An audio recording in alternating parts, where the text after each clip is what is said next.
নবীর প্রেমিক হব। আমি আমিনুদ্দিন ফতেপুরী কবরস্থানের মাঠে বসে ওয়াজ করি, বাড়ি যাব বলে আমার ইচ্ছা আছে, গ্যারান্টি নাই রে বন্ধু। আমার রাসূল বলেন, যদি তুমি ফজরের নামাজ আদায় করতে পারো, জোহর পর্যন্ত নামাজ আদায় করতে পারবে, এ গ্যারান্টি নাই। মনে করো এটাই আমার জীবনের শেষ ইবাদত।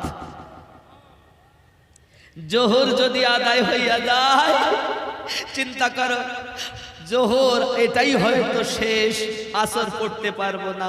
এইরূপ ভাবে যখন এশা পর্যন্ত চলে যাবে, তেশার নামাজ পড়ে বিছানায় যে তুই শোবে, উঠবে কিনা কোনো গ্যারান্টি নাই রে আল্লাহর বান্দা বান্দি।